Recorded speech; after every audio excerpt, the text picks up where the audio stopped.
So my first question is, what can moms do to save money on their tax burden, like as far as what they're going to pay in to the taxes?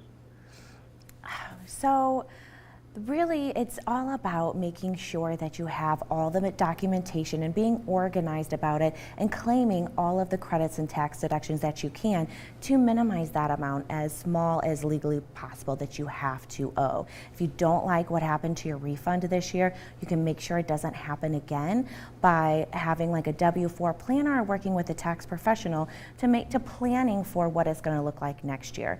But there certainly are options. You can set up an installment plan with the IRS, and taxes aren't due until April 15th, so that kind of helps with planning as well. Okay, that's great. And then what are some of the tips that you have for moms that still need to file their taxes this year? Well, there's been a lot of noise in the media about what's happening to refunds and how tax reform's impacting people, and really it's just driving a lot of stress.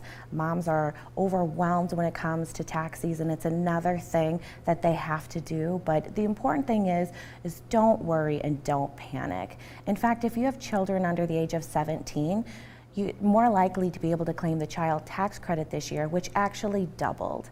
And so, hopefully that will help with your refund. And then also looking at your refund, it's really important to think about good things that you can use for it rather than just paying small things throughout the year. Investing in yourself, investing in your family, and giving back to the community, that will really make you feel good about your refund this year.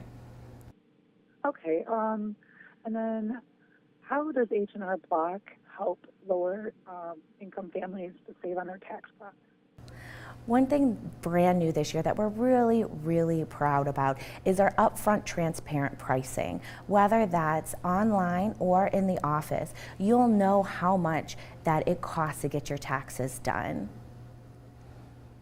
Okay, and as I recall, H&R Block offers free filing for people that are under a certain threshold for their income. Yes, that's absolutely true. We also do free second looks. So if you're only thinking taxes one time of the year, make sure to bring in your previous tax returns, because about 40% of moms actually confess to us in the survey that they obsess about leaving some money on the table if they do their taxes themselves, or if they didn't tell their tax professional about something that meant that they could have had a larger refund. So we can actually look back to last year or the year prior and see if there was something that was left on the table and claim that additional refund for you. Okay, that's great. And what advice can you give moms to help avoid surprises at tax time? Sure. It's really important to just have all of your documents organized and making sure that you don't have to make preparing your taxes more difficult than it needs to be. HRBlock.com/checklist actually has a customized checklist that you can print out and make sure that you're bringing everything in for doing the taxes that one time. Oh, that is so amazing. I have to tell you, I am horrible about having everything available. So when I do the taxes, like pulling everything out of, like the mileage and the, all of the receipts and all that, because I'm a small business owner. So sure, there's just so much that is needed, and when you're receiving things in the mail, you're not sure if it's important, whether or not you can throw it away. It's really nice to have that list where you can refer back to and making sure that you're prepared when you go in for your appointment. So do you have any tips as far as like the documentation is concerned? Like what can moms do to make sure that they have everything that they need when they come in? Like Absolutely. That they have all of the forms?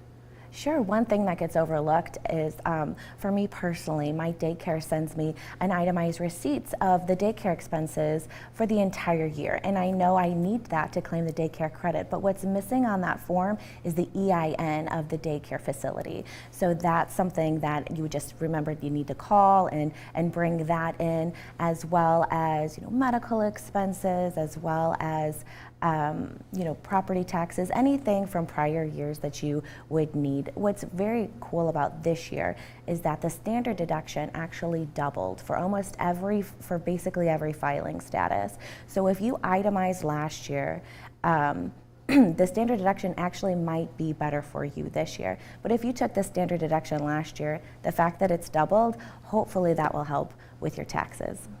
And what are some of the most common issues, like when it comes to taxes, like when you're filing taxes, what are most moms, what are they stressing about?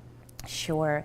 Lots of moms, because of their lifestyle, what they prefer, they choose to do their taxes themselves online, and they worry that they're missing something or to receive an IRS reject because they don't have, they mistyped the child's social security number, or in the situation when they are not with the other parent about the custodial and non-custodial arrangement and who's claiming the children. That can be a large source of anxiety.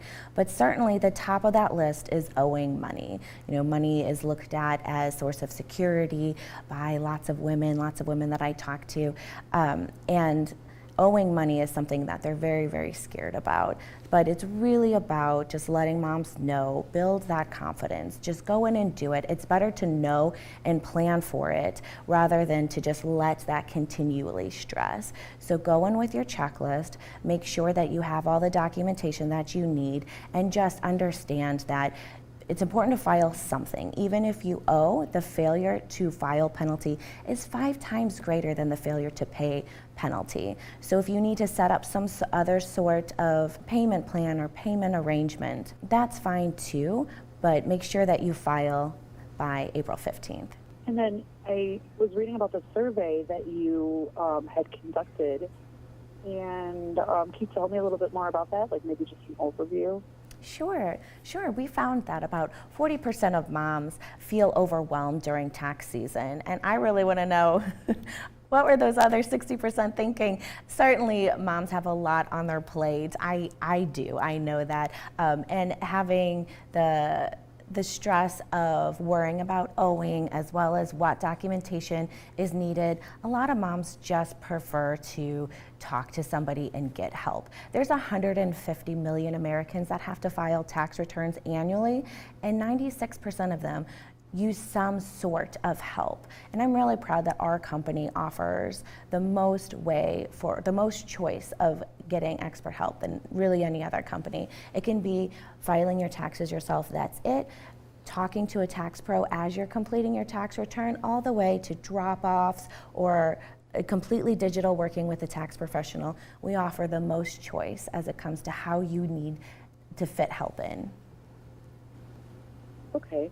And then what are some of the differences? Like if I were to go, because I've never actually gone into H&R Block and done my taxes, I would always do them online with H&R Block. So I'm wondering what are some of the differences between the experience if someone's never used H&R Block before. Sure. So we have an entirely virtual offering called Tax Pro Go. We have an offering where you can start online and have a tax professional just check and make sure that everything looks right, see if there's nothing that was missing, everything was completed correctly, and that's called Tax Pro Review.